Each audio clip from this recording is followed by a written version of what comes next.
We've got Monty Desai, the head coach of Nepal, ahead of Bangladesh and Nepal's clash here at the Arnesville St. Vincent ground. Coach, to start off with, of course, we'll come to Bangladesh and Nepal later. But yesterday, so close to writing one of the most glorious chapters in the tournament's history. Still soaking it in. I think it's very interesting, you know, when you don't cross the line, it's always seen as a team which has not been successful. But with the associate team like Nepal, who has never played against South Africa, and if I had to only speak like a fan from outside, I know that they are capable more than that. But just as a fan who loves the game, I would say Nepal definitely have left their footprints with that game, and to let the test nations know, the world cricket know that they belong. You know, and I have a strong belief in this class of 2023, the players who have come together. I know the numbers don't match the professional numbers of batters of test teams or well-established teams. But I strongly believe that, you know, when you talk about something never changed, this will go down as something will change forever for Nepal. It was early morning there in Nepal, and we have seen pictures, some absolutely amazing pictures once again coming with the kind of support that your fans provide you. They were all glued to the screen. So the support, the passion that we have seen not only at the stadiums but back home. Any thoughts on that? I think the biggest success story of Nepal cricket is about these innocent fans. You know, and I say innocent because I'm only looking it through my lenses. I know when I walk across on the TU ground and I see so many of those Nepali fans on the banks, they must be having daily jobs, daily wages to live their life, and they leave that and come to watch the game and support these young dreams.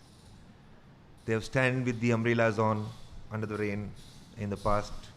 When we qualified, they were standing on the roof, they were climbing the trees, and there are so many layers of definition of fans as 12th man for Nepal cricket. So emotions, I'm sure, will be very hard right now for them to soak in. It will be, cricket is cruel sometimes, you know, that if again I say South Africa had already qualified, we just needed to cross the line and stay alive in this tournament. But as formidable the side is, South Africa obviously tested us with their mental strength yesterday. But to the fans, I would urge that this is 16 months old story, and I keep saying that because 20th of Jan is when I personally came in, and I do not like to use the word I, but I'm just using it as an example of what I see through my lenses. I'll urge the fans back home, keep supporting these young dreams. With the limited resources, don't using an excuse, I think we have strided forward. The more we get exposure against these test nations, again another opportunity tomorrow, we'll go to that against Bangladesh tomorrow. And I think we'll be up for it. I know all it requires now in those one-ball battles is courage, and that is something which we are instilling and molding in these young dreams. Hi Monty, I'm seeing you right now also still emotional at the moment, and it's still yet to sink in the team. How's the mood back in the team, because it was not just to the fans, it was very, very close game, and we don't have much time to come back because we have a match tomorrow. Yeah. So that is a very important point. You know, we talk about mental strength. This is exactly where the mental strength will be tested for a young associate team like Nepal.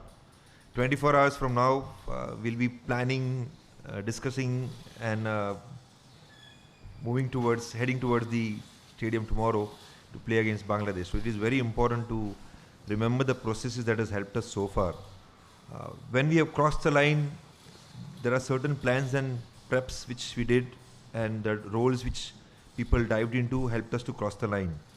At the moment, that is most important thing, so we have to control our emotions. You said it right, I'm also trying to soak in and manage my emotions, but that's where we self-regulate ourselves. Through my experiences, my observations, I will have a story and a narrative to say, same way for all of you. Combined together also is incomplete, but the facts are different. Every one-ball story is different. So if we can rationalize and come back strong and fight through in those phases, yes, with the bat we have not really did much in this tournament, but I think again we rationalize most of the games have been challenging with the bat so far. These conditions we felt very different the day before when we practiced under lights.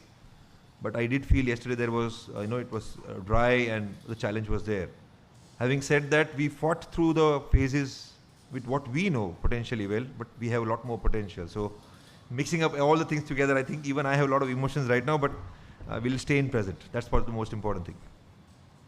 Hi, Monty.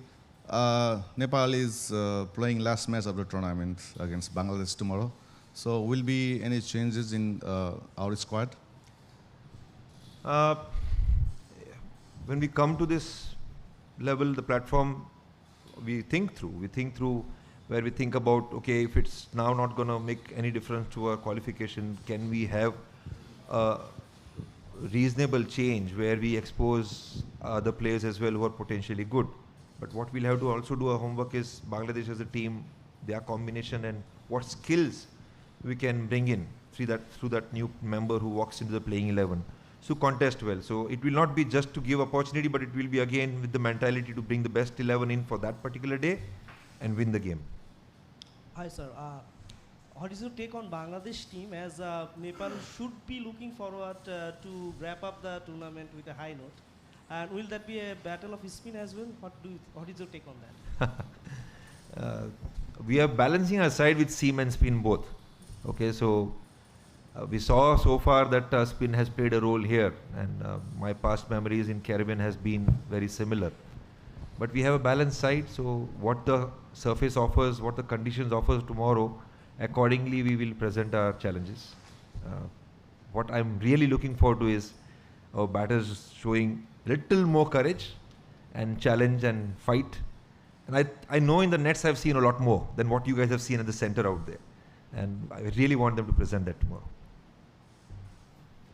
Well, just before the game against Nepal, Shakib Al Hasan scored a beautiful half century in last match. You must have seen his batting, his back in form. So do you have any specific plan on Shakib Al Hasan before tomorrow's game? T20, now, with so much of footage and so much of information available, everyone will have certain plans. I mean, the general thing will be a left-hander, you bring in off spin, you bowl in a channel, all that stuff is right there. But I think it's the hunger between that individual who's going to bowl and Shakib Al Hasan with wealth of experience. I think 300 plus games if we add up all the formats for him, and somebody who has been a leader for the nation. For us, it is about just contesting there and making sure that we picked up some important wickets yesterday as well against some well-established batters from South Africa. So similar challenges we will bring in.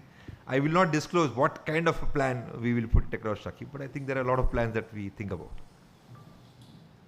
Hi coach, how are you? Pretty good. Coach, obviously for Bangladesh it's a must-win game tomorrow. For Nepal, in that sense, nothing to lose. So are Nepal going to look to spoil Bangladesh's party because all the pressure will be on Bangladesh? We are building our story, so I'm not thinking about spoiling anyone else's party, but the way the message was in our dressing room is that we still want to live in a world of imagination where we want to believe that we crossed the line yesterday. And we want to think that we are on the 3 points, looking forward to Bangladesh and playing to qualify for Super 8. If you can bring that mentality tomorrow and fight till the end, cross the line, at least we'll go back with proud moment of crossing and then probably thinking about ifs and buts of other games. But yes, we want to put up a show. Coach, congratulations. It was a great match yesterday. I think you already see the wicket. Is there any difference between yesterday's wicket and today's wicket? No, today's wicket I have not seen, so I have no clue about it. But again, like I said, that T20, 120 balls, right? The game shifts so quickly. It's such a fast game. I think any surfaces out there, you have to adapt and adjust. And that's what I'm expecting. Inexperience, yes, but I would not put inexperience because at associate level, we have played a lot of T20 games. Inexperience in terms of superior skills that we come across. But the actual versus potential, there is a gap, and we want to close that gap by showing it more and more. Last question. We saw a lot of experts yesterday talk about the fact that in the next 10 years, Nepal would be a real force to reckon with, maybe even earlier. Would you just quickly dwell on the kind of the base and the strength that you have in the domestic cricket over there, and what's the number of players who are there who, of course, a lot more might have been inspired by the performances that you've put across in the tournament. Just some take on the setup back home, and you think that 10 years or maybe even earlier, Nepal would be a real force? Difficult to again sum up the whole aspect of it, but maybe I will sound like a philosopher right now, but just like life, there are stories which are incomplete. Same way as an assistant coach I've seen with Nepal cricket long back when I was first introduced by Pubudu, the story that they were on. And at that point Afghanistan and Nepal were neck to neck. In fact, Nepal had beaten Afghanistan in the last World Cup in 2014 when they had represented under Paras Khadka's leadership. And at that point I felt that they will also keep climbing up, but somewhere they missed the train and they were 10 years behind. I would not like another 10 years for Nepal cricket. I think we will take the responsibility, of course, as a group together. Look, I've said this before as well, I treat all these cricketers like kids. My daughter is similar age and I know what dreams they have. When we grew up, we had dreams as well, and that is what we live for, so there are certain goals, short-term goals that we'll have in place, and at the same time we will constantly communicate with all test nations, all state teams, even back in India, who gave us an opportunity a few months back to play against us, so that the exposure continues. And if that exposure continues, I don't think 10 years will be required. We should be able to script our story properly in the next 4-year cycle. Thank you very much, and all the very best for the game tomorrow. Thank you so much.